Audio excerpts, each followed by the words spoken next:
deep within the heart of the Southern California desert. Just a few miles south of lavish resorts lies a seemingly forgotten world. Glimmering in the distance like a mirage, a mysterious body of water seems out of place in the parched desert landscape.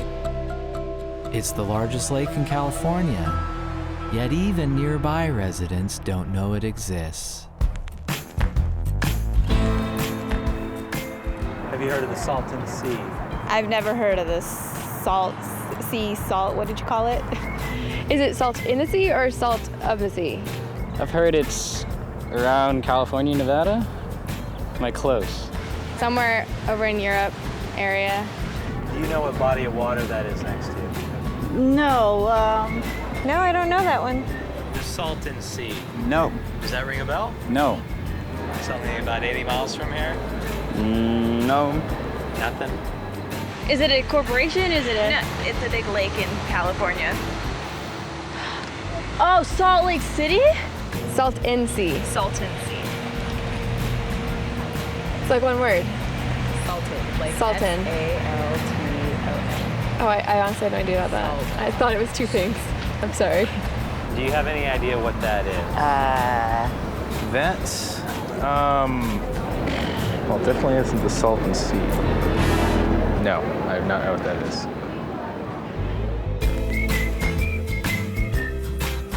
At one time, the Salton Sea was actually one of the most popular tourist destinations on the West Coast. Today, though, its beaches are deserted, littered with the bones of millions of dead fish. A casualty of the water wars in the Southwest, the enormous sea is quickly shrinking. The receding water reveals a toxic mix of fine dust and chemicals that is threatening the health of millions. If nothing is done, it may become the worst environmental disaster in U.S. history. For over 50 years, experts have predicted this would happen. Millions have been spent on research, and plans to save the dying sea have been debated for decades. So why has nothing been done? Could salvation lie beneath the sea's murky waters? Will the solutions transform how we create energy on our planet? Can the Salton Sea be saved? Or is it already too late?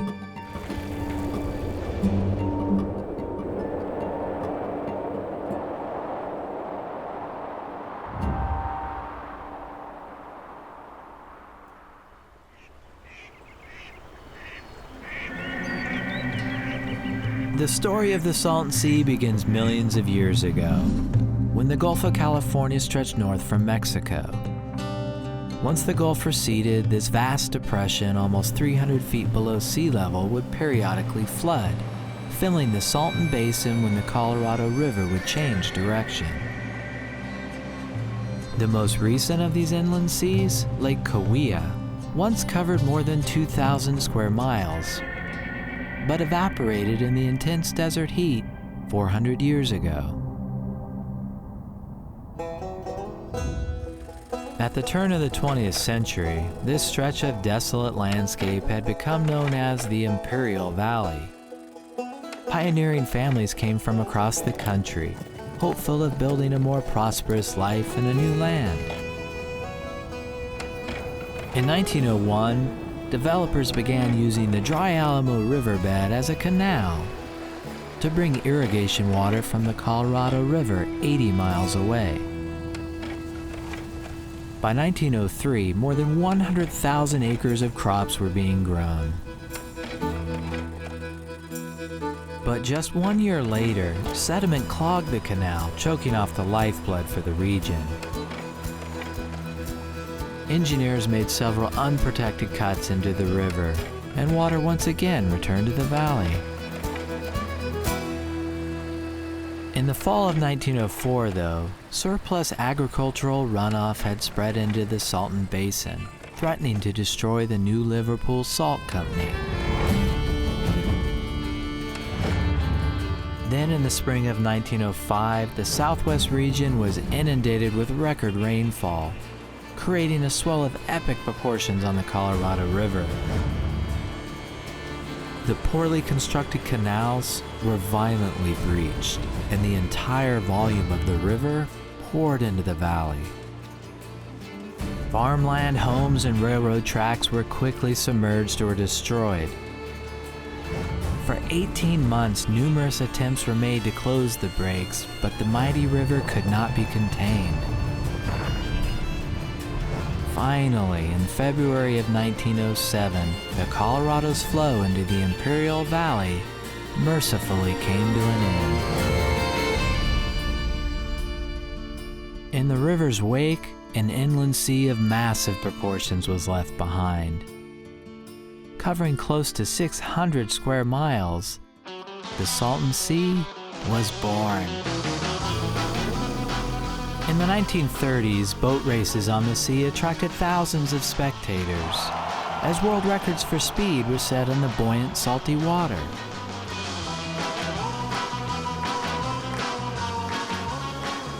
Tourism continued to expand, and by 1950, the Salton Sea was the second most popular recreation spot in California.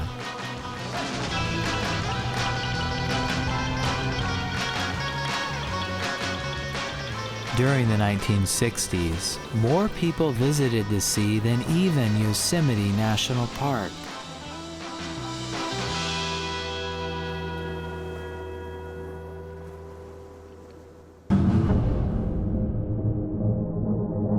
In the early 70s, however, fluctuating sea levels began to flood shoreline communities. The situation worsened in 1976 and 77 as rare tropical storms brought torrential rains, causing massive destruction. For the next 5 years, above-average rainfall continued to flood the valley. By the early 80s, much of the remaining property along the shore was abandoned and left in ruins. Tourism vanished. Then in the 1990s, massive fish and bird die-offs plagued the sea, further destroying its reputation. They're calling it the worst die-off of birds since the Exxon Valdez oil spill in Alaska. 120,000 of them at last count. Thousands of dead tilapia, 2 to 3 feet wide along the edge of the sea. At one time, it looked like a freeway of belly-up fish, pressed up out 1/4 mile. People would come in and have to push their boat through 15 feet of dead fish piled up on the shore. That made it into the newspapers, and it became less of a place that you want to go and spend the weekend. The paradise that once was the Salton Sea is now gone. The Salton Sea is poisoned, and it's teetering on the edge. A strong odor of sulfur hangs over the region. And has become a dumping ground for toxic runoff and pollution, killing millions of fish. I've heard stories about it. Be careful if you swim in there. You'll come back out and your flesh will be eaten. It's not that kind of toxicity. The nickname California's Dead Sea is more appropriate. A lot of the newspaper activity basically speculated that the fish kills were because of bad agriculture. There was dumping of toxic pesticides.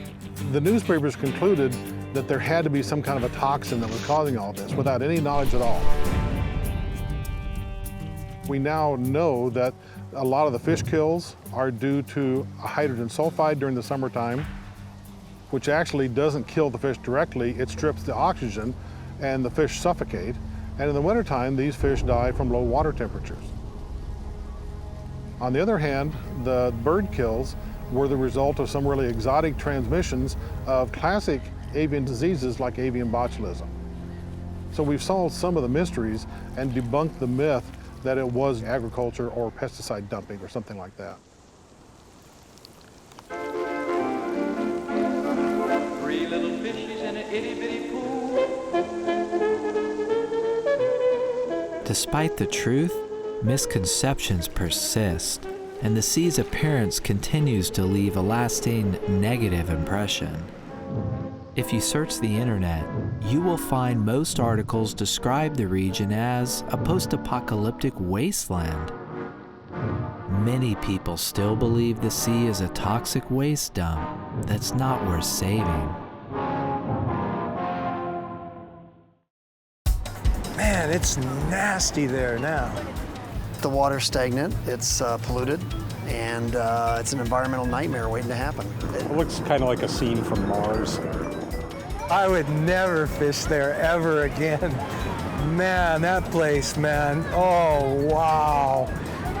No. I wouldn't go swimming in it. No, I wouldn't get close to it.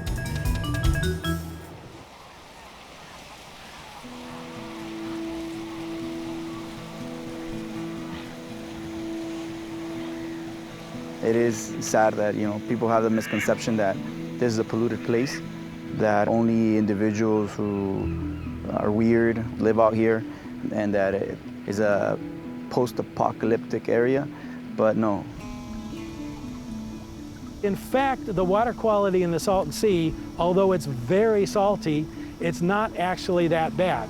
Yes, there's farm runoff. Yes, there's a little bit of pesticide and a little bit of fertilizer in there, but it's also full of biological activity that eat all of that stuff. So the actual concentration of toxic components in the Salton Sea water is actually quite low. In fact, it's not polluted at all. Pesticide residues and other things are all sequestered in the sediment, so it's really surprisingly clean. You wouldn't drink the water the same way you wouldn't drink seawater. It's loaded with salt, but you can swim in it, you can boat in it, you can fish in it. The challenge is sometimes it can smell bad. I think it's a stinky mess. It smells really bad, like It stinks. It smells terrible. Salton Sea smells like blue cheese.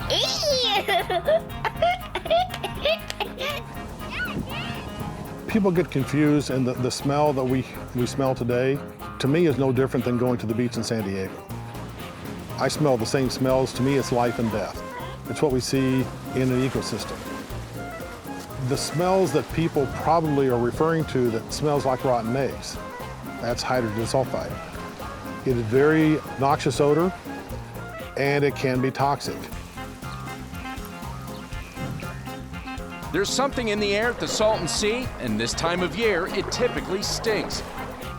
Rotten eggs. That's how people are describing the nasty stench hovering over Southern California. Smog regulators spent $200,000 on a stink detector. I usually just smell and say, that stinks. Yeah, exactly. There you go. Yeah. Maybe the Salton Sea needs a Rolex.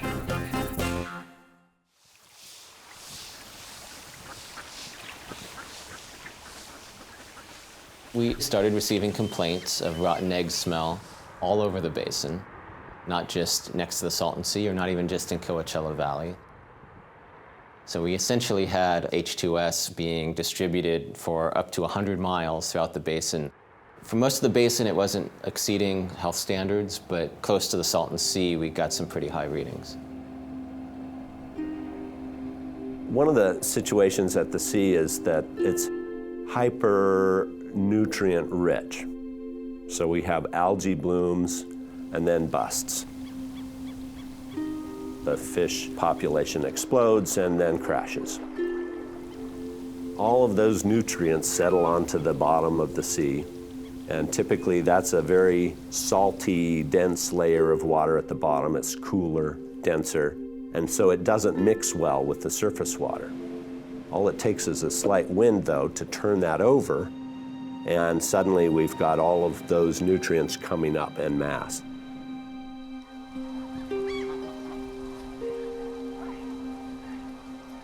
The things we'd expect at the levels we're seeing are basically nausea, headaches, and things associated with a really strong nuisance odor. There could be other effects longer term if you were exposed to a high level very long term, but that wasn't the case in this situation. Why do they have standards for it, though, if it's not that big a deal? I mean, well, it is a big a deal. We take it very seriously. The The standards are set by the state to protect public health, but headaches and nausea are not something to laugh off either. I mean, if you're having those effects, it can snowball into other health effects as well. So we don't think anybody should be experiencing headaches or nausea from air pollution anywhere. These events, as the sea recedes, will become that much easier to turn that water over as it's shallower and shallower, and the nutrients are more and more concentrated. Some experts described our drought as the worst on record. This is what drought looks like in the state of California.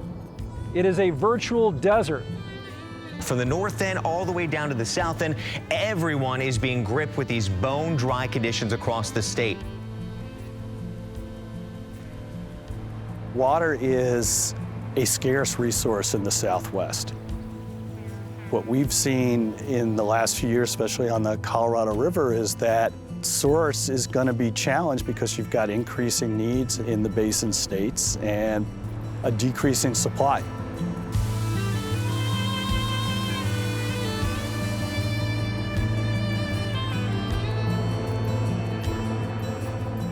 Most people don't realize the major metropolitan areas of the Southwest, including LA and San Diego, is about 10% of the US population. And we rely on essentially one river, the Colorado River, for much of that water. A lot of people are attributing the extreme drought that we're going through and the more frequent or prolonged droughts to climate change. And this may be our new normal going forward, and so we need to adapt to it.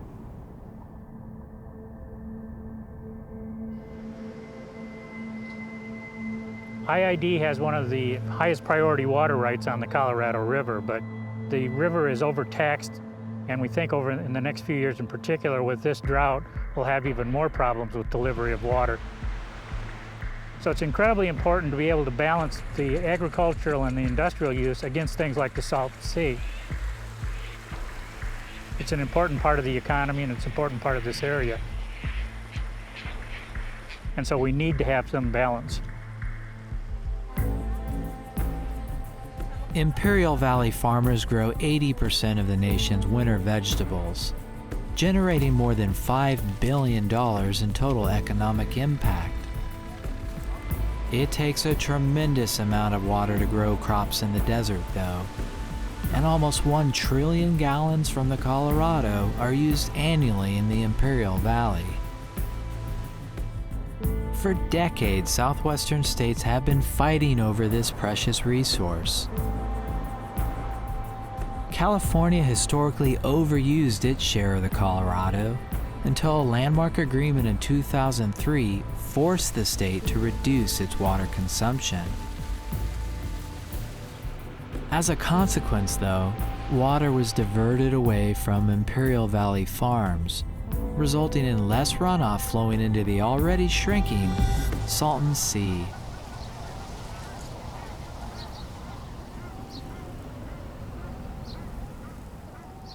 In 2003, the federal government got together with all of the water users and developed a quantification settlement agreement.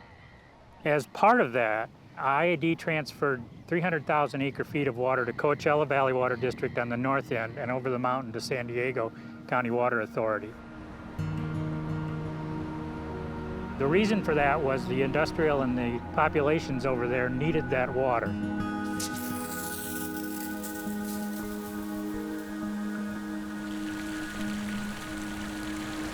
The QSA is the largest agriculture to urban water transfer that's ever been done, and it's a market-based transfer, so San Diego is paying Imperial Irrigation District for the water. The price paid for that water pays for Imperial Irrigation District to upgrade its delivery system. So you're talking about flooding fields in the past and moving more towards drip irrigation, concrete lining of lateral canals, things of that nature. In the mid-'80s, and certainly leading up to the QSA, the Imperial Irrigation District has been accused of wasting water. And so this mechanism allows them to become more efficient with their water usage as California's largest Colorado River water user.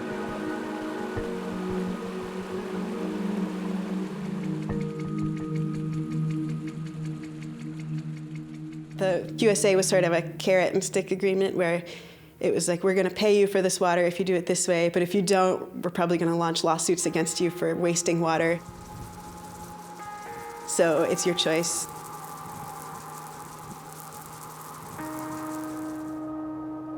It's undeniable that as a result of the QSA, the Salton Sea will shrink.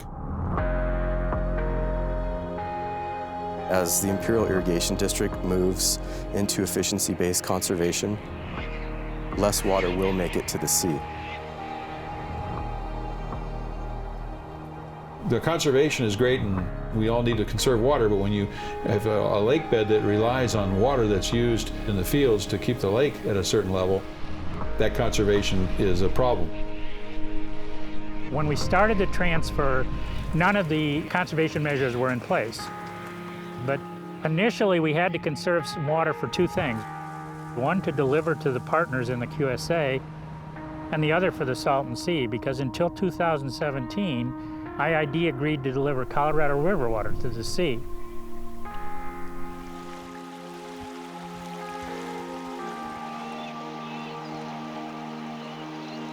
The final cutoffs at 2017 are dramatic and immediate.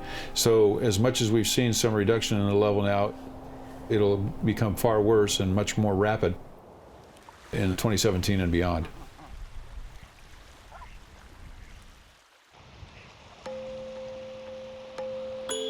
The Salton Sea is one of a unique class of lakes that are classified as terminal lakes. That means it's one way only.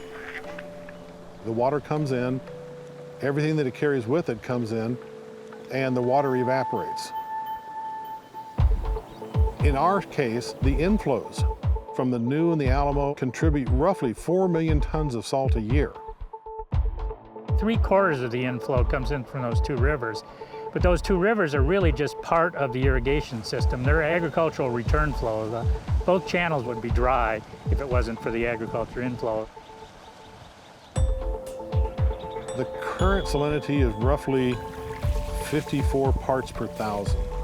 To put that in perspective, the average of all the oceans in the world is somewhere between 35 and 40 parts per thousand. So we're roughly 50% higher than, say, the Pacific Ocean. This is one of the, if not the most productive fishery in the world. We had 4 species of fish. We now have basically the one species, tilapia. The estimates are in the tens of millions, 20, 30 million, maybe 100 million, but those are just estimates. We've talked to fisheries experts, and the experts have designated that roughly 60 parts per thousand is when we expect the tilapia and most of the fish to disappear.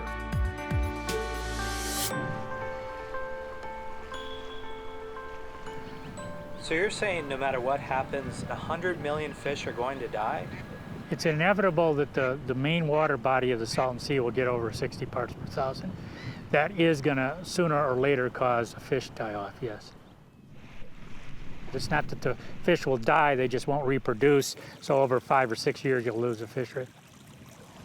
We suspect that as soon as the fish disappear, that we'll lose basically half of the species of birds. As we go further and further, and if nothing's done, we get to losing the various suites of invertebrate species, then eventually you have no birds that can use this site. We've been told they'll find someplace else to go, and yet we have no idea where that might be. This is the center of the flyway for not just birds that are migrating on the Pacific coast, but for half of the continent. For many species, this is absolutely critical. 424 bird species have been seen here. That's among the highest, if not the highest, number of bird species recorded on a national wildlife refuge in the entire country. Very few people have ever been here in February and seen these massive fleets, these great armadas of the white pelican. It's the most amazing bird I've seen in flight. Nobody knows that. Nobody's seen that unless they come down here and see that. 85% of the North American white pelicans winter there. 90% of the North American eared grebes. For many species, they don't have any place else to go. This is the only place in the continental US where we have ground nesting brown pelicans, 10,000 or so. Double-crested cormorants, these are seabirds that would otherwise be along the coast, but those habitats are gone. With the loss of wetlands in California, which has been very dramatic, more than 90% of the homes and food where wildlife birds have foraged and lived in the last 100 years are no longer there, better than 90%. We have areas like the Salton Sea that are making up for that, for the birds that survive today. They're dependent on that for their life cycle.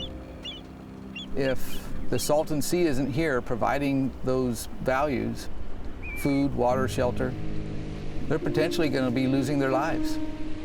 It's going to break the migratory path that they're taking on their flight south of here or on their way north. It is vitally important to those birds that live here in their life cycle. Their lives are dependent on it.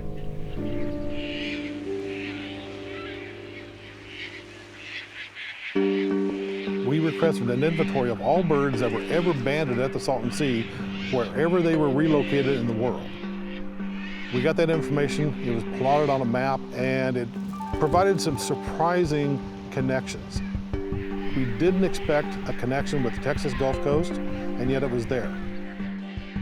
We have birds that were recovered far into Central and South America. We have birds that were recovered into Central Asia. It really illuminated that this is not just a regional resource. It's an international resource. Today out there's probably close to 100,000 birds feeding and getting good meals throughout the day, and it's keeping them healthy. You take that out of the equation, and where are they supposed to make that up at? There are no options. There's only so many food resources in any particular area, and if we start cramming 20 birds in an area that's meant for 10, then they all start starving. If the Salton Sea were not here in the future, it will have wide-ranging impacts outside of this area.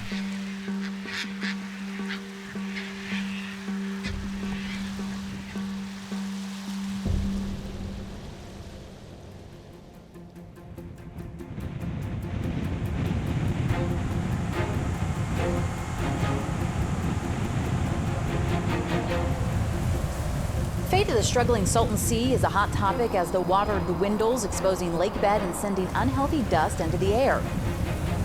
Strong winds blasted dust and sand through the skies of Southern California, including Palm Springs last night. In a matter of seconds, the sky looked like this. Officials issued an advisory stating the winds caused particle concentrations to reach unhealthy levels, and people are urged to avoid outdoor exertion.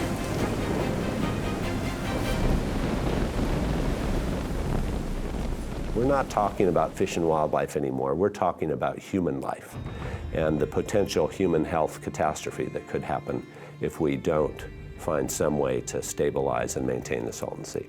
We're talking 2017, 2018, 2019, we would have significant areas of the current seabed exposed and potentially having huge dust storms and the resultant problems that would occur from that.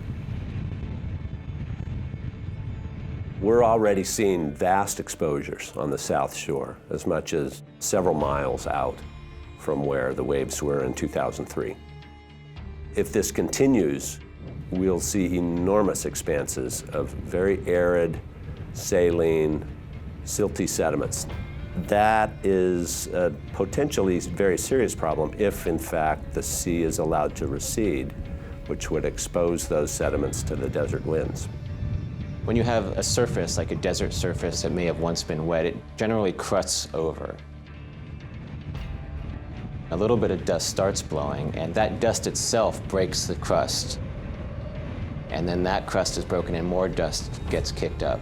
And that, in turn, breaks more crust and kicks up more dirt, and you get this chain reaction, and before you know it, the whole surface is emissive, and everything is just blowing up into a huge dust cloud. It's a very fine, salty dust. It makes a large plume that travels across the entire valley. Dust from this area travels over the mountains to San Diego, Orange County, Los Angeles. If this were gone, there would be intense dust storms, and that would make a lot of people sick. It would kill people. These sediments are so fine, 2.5 millionths of a meter. You could get 30 sediments in the width of a human hair.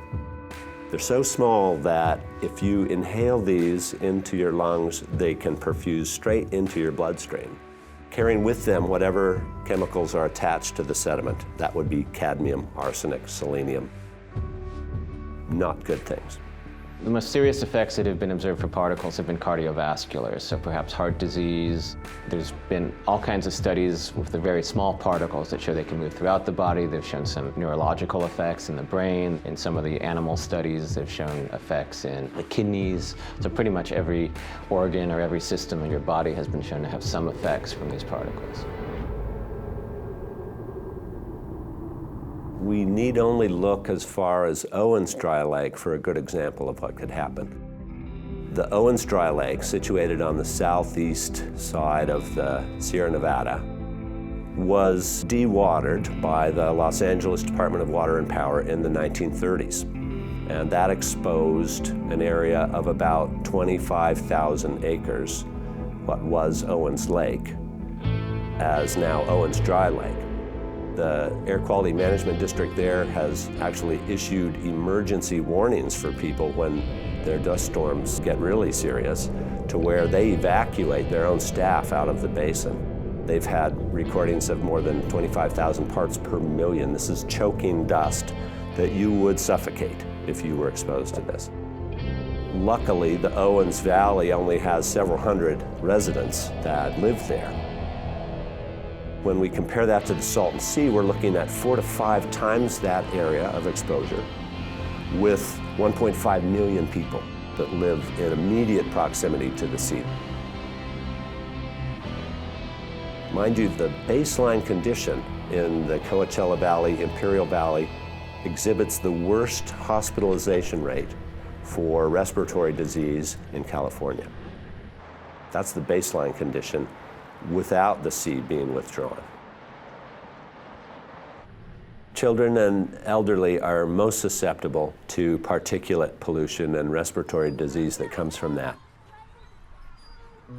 This really came home to me some years ago. One of my colleagues on the Salton Sea Science Subcommittee, his 13-year-old daughter passed away from an asthma attack in the Imperial County.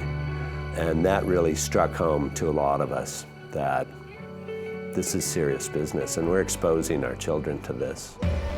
Not just locally, but this is going to impact all of us within 100 miles of the basin. We're easily within range of these dust storms. We cannot afford to let that happen.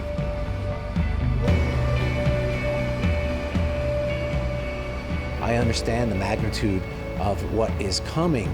That's a toxic soup beneath and in the soil, and you don't have to know that it's happening to understand that it will. Look at the wind here. This is a windy place, and it carries. It's simply not that far away. Those lovely dust tornadoes that we get will be full of toxic chemicals, and they're not going to stay in this town. They travel. It goes into the air, it goes into our crops, it goes into absolutely everything.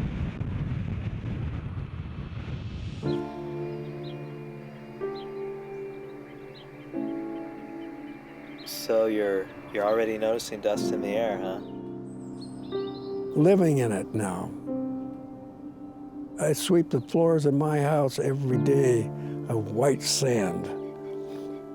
I wake up in the morning with sand.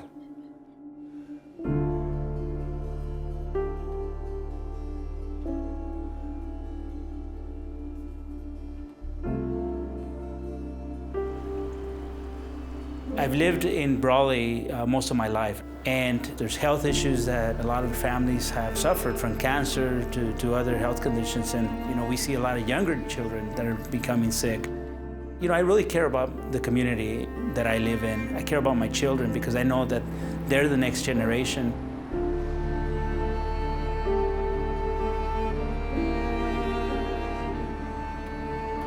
If we don't do anything about it, it's still going to cost billions of dollars just to keep the dust from blowing, and billions of dollars in healthcare costs.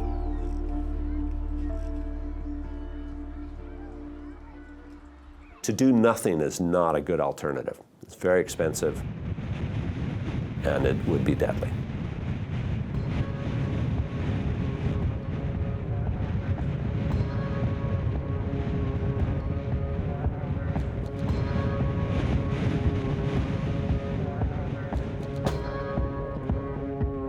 Time is now for action.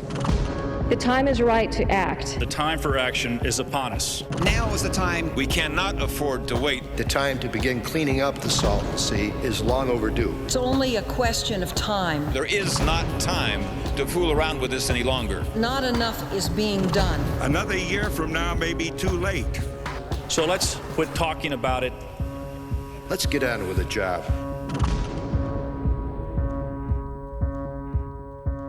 We are committing with this bill to fix the Salton Sea. Despite years of study and research, there isn't a good plan in hand right now.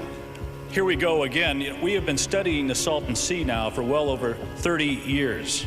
Everybody in the state wants to do something about the Salton Sea. The reason things haven't been done is because we don't know what to do. If all we do is continue to study the problem, we're going to end up with the worst documented environmental disaster in history. What you need before you get there is a roadmap. They say, let's be more thoughtful, or let's have a better roadmap. What this really means is they want the Salton Sea to die. People see the studies and they know that it's a joke. They'll see the front pages and the headlines and they'll say, no more studies. It's time to prove that we'll finally get serious here and clean up the Salton Sea. On this vote, the yeas are 221, the nays are 200. The bill is passed and the motion to reconsider is laid upon the table.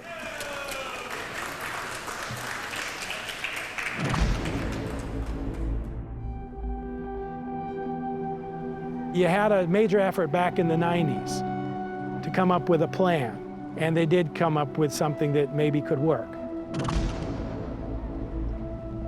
And then the QSA was signed, and much of the inflow is now going to go to San Diego, and suddenly the problem has changed. It's going to get much more severe, much faster. So you've got to reevaluate the whole thing yet again. The state of California is on the verge of determining a plan that will permanently save the Salton Sea. Deterioration in local air quality due to blowing sediments are a very serious reality. The status quo, Mr. Chairman, is simply not an option.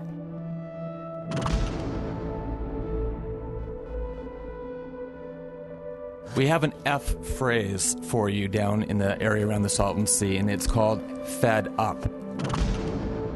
We are fed up with the process of moving responsibility for restoration of the Salton Sea from one committee to the next. The federal government, the state government has taken now years, decades to do nothing. And because we're sitting here talking about it now, that means it's not going to be done in time to save this shrinking shoreline.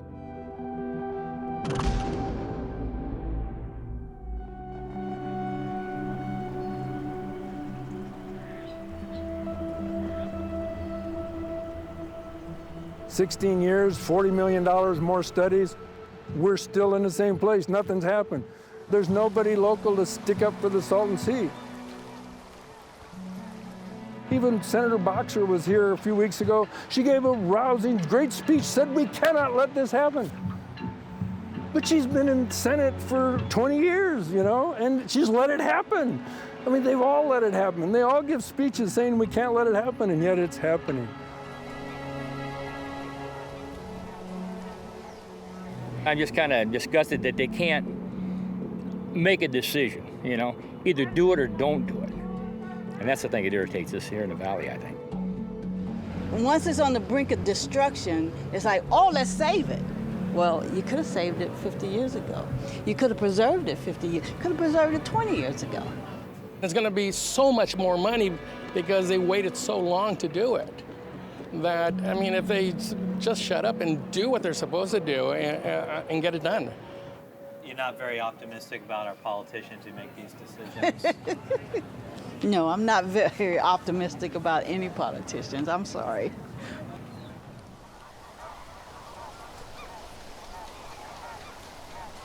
The sea's been studied to death, and I'll just be kind of blunt so people can make money. When you're studying a place to death and nothing's happening, there's a lot of people making money off of the state or federal coffers, but all it is just a show. I understand the frustration. The scientists are just as frustrated that we're not moving forward with actual projects on the ground. They're asking of us to get stuff going and stop studying. That's not a wise strategy because we need to know, how is taxpayer money being spent? Is it being spent wisely? Are we achieving what we want to achieve? We do live in a community with demographics of over 85% Latino population. Much of the population does live in the low-income minority. Not only do we not have the resources as a community to offset the impacts that are potentially going to occur as the Salton Sea recedes, but people just have a lesser opportunity to move. For example, they can't just pick up and move to San Diego. The cost of living is so much greater that, I mean, they have no other option, and that's why it's just becomes so important to solve the issues now in a proactive manner before we get to point of no return. To find out what's really going on, you need to go around the sea and talk to the folks that live there. Frankly, as a mother of 2 children, that scares the heck out of me. They know what's happening, and I get a sense they have a very realistic, pragmatic take on it, that probably nothing's going to happen, that they're going to be stuck holding bad properties and living in an unhealthy area for a long time to come.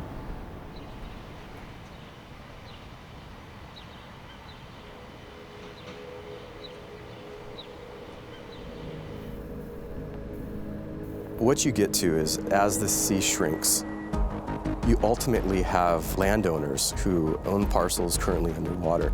As that land becomes emissive, they are going to be ultimately responsible for air quality impacts and whatnot. The primary landholders are the Imperial Irrigation District and the federal government. Well, I guess it depends on who you talk to is who's responsible. I think IID's position is that the state of California legislatively promised to restore the Salton Sea, and that's the reason the IID agreed to the QSA, or the water transfer. The quantification settlement agreement caps the liability of the water agencies at $300 million. They'll hit that real easily, real quickly. And beyond that, the liability is borne by the state of California itself. We, the taxpayers of California, are going to pay for this one way or the other. They tie us to their plans. We'll bury them in the sand before they bury you in the sand. Don't bury your heads in the sand. Fight it while you can. Ooh,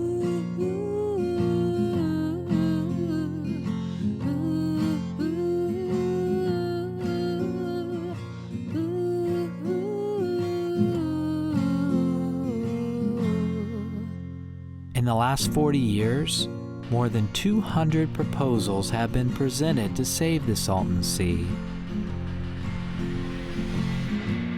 A lack of funding and serious disagreements over which plan should be adopted has resulted in very little getting done. We have a state plan with a $9 billion price tag. The catch is there was no money from the state to do it.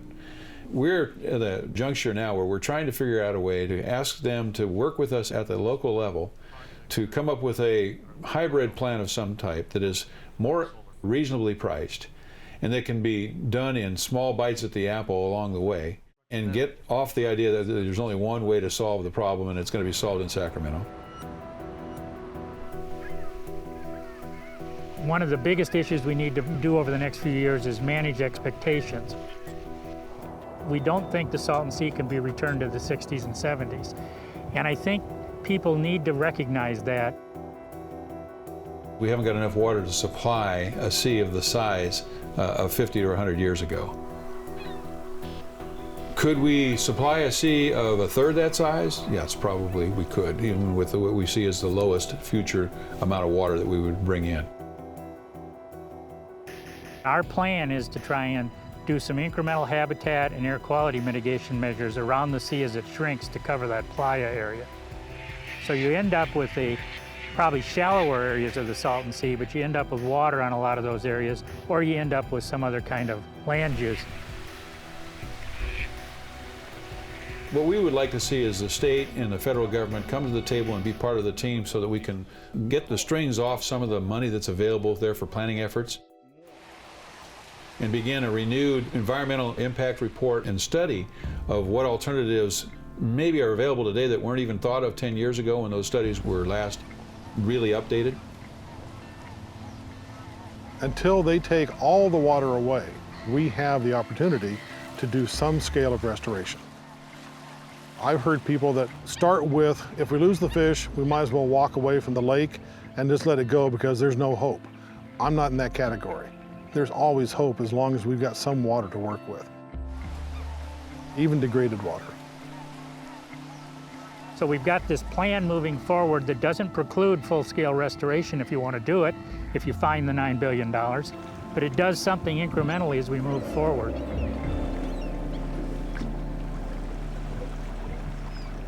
Maybe they can fund something smaller to get things going, and maybe we can get in the private funding to get the rest of it happening. I'm hopeful, but it will be a big challenge. It got pretty depressing when the decision-making went to Sacramento and they hired a bunch of new bureaucrats and spent $25 million on who knows what. We lost a lot of our momentum.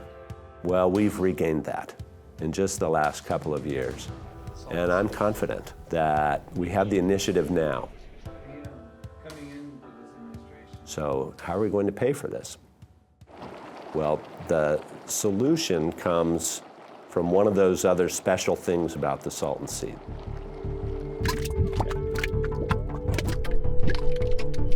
The Salton Sea sits on top of perhaps the largest geothermal resource area in the Western Hemisphere. This area is prime for geothermal energy development. It's all part of the tectonic system where the Pacific plate is grinding fitfully past the North American plate, and the faults open up these windows into the deep earth where heat comes up, and that can be used to produce electricity and then transport that electricity to where people can use it.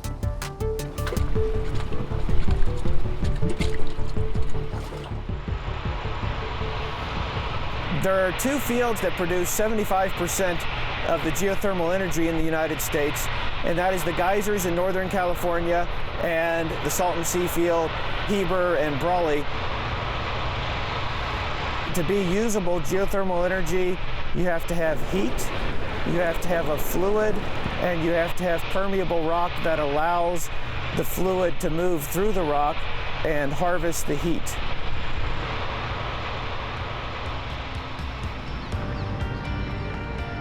It's been estimated that we have 1.9 to 2.5 gigawatts, that's 2.5 billion watts of geothermal power there, available 24/7, forever. We're up to about 350 megawatts of geothermal power online at the sea today, and there are numerous other proposals that are pending right now.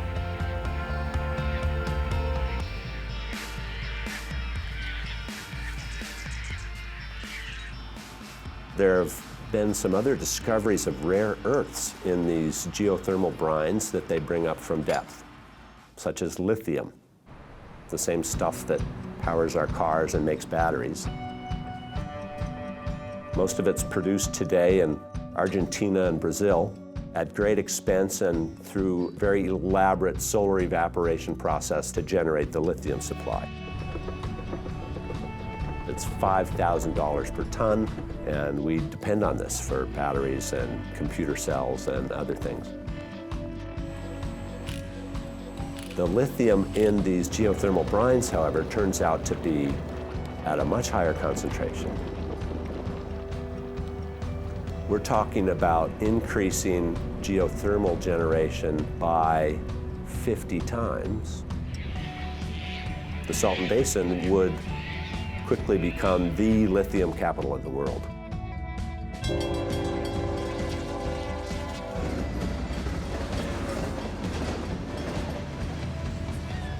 And then we look at solar. If we put them on the exposed lake bed, I've calculated rather conservatively, we could easily generate another 4 gigawatts of power on just 10,000 acres of the lake bed. Add to that the 2.5 to 4 gigawatts of geothermal. We're looking at a renewable energy mecca several orders of magnitude greater than anything else on Earth.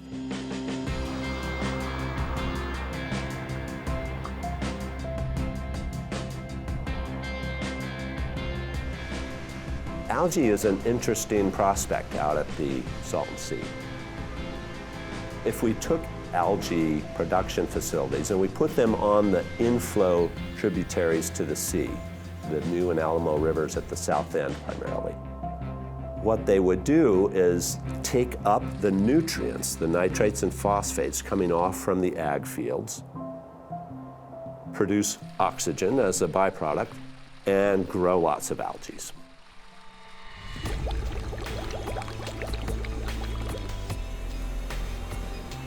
We have made fuels from the algae oil.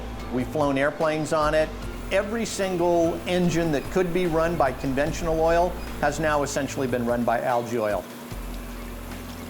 The sort of ingredients you need are, you need water, but it doesn't have to be fresh water. It can be marine water or brackish water or even wastewater. You need good sunlight and you need good temperature. So Imperial Valley is a fantastic place to grow it. They thrive in salt water. If we put an algae pond on top of those exposed playa, we will get an economic benefit of creating jobs, and we'll get an environmental benefit of we don't have the exposed playa to blow down. This is going to be huge. Talk about investment.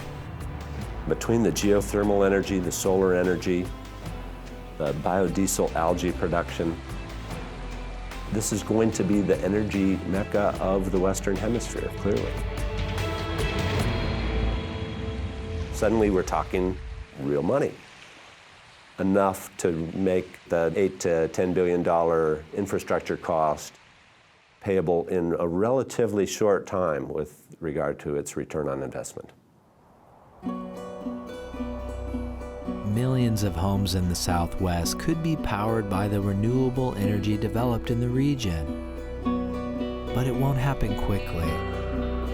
Building the power plants and transmission lines will take many years.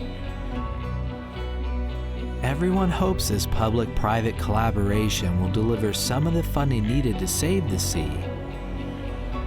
But much more will be required to halt this rapidly approaching disaster.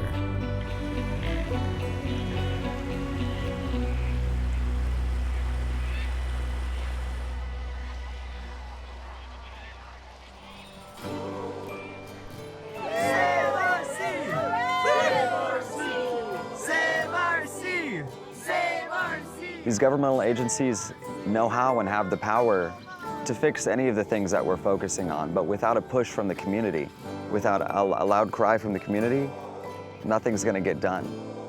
Save our city! We need to be held responsible. It's our responsibility to take up the cause, take up the banner. and make this happen. People can make a huge difference by participating. And so we need to make sure that we are proactive in engaging the community, because they're the ones who are going to be living here. They're the ones whose children are going to be raised here, and it's going to become the labor force for future generations. We don't have time to sit around.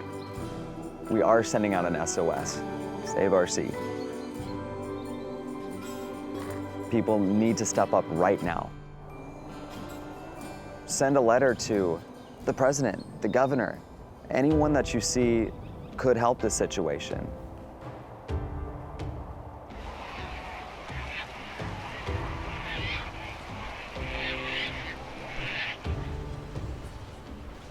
There's a lot to lose if the sea, is not saved.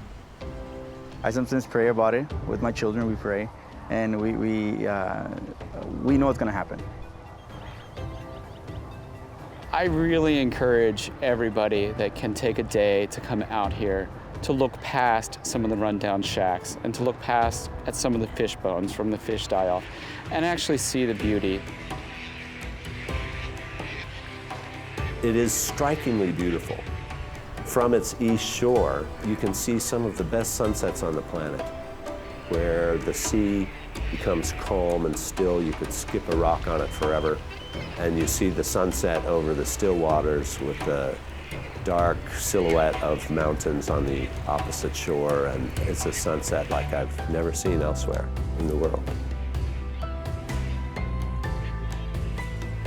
Come and see this place for yourself.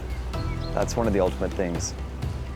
Once you see this place, it changes your heart, it changes your soul and your spirit, and it makes you realize that we're all connected and part of something much bigger that we can have a truly positive and wonderful effect on. That is what will fix the Salton Sea. Not being sad because of what hasn't worked, but being happy and optimistic for what will work. We have to come together to save our sea.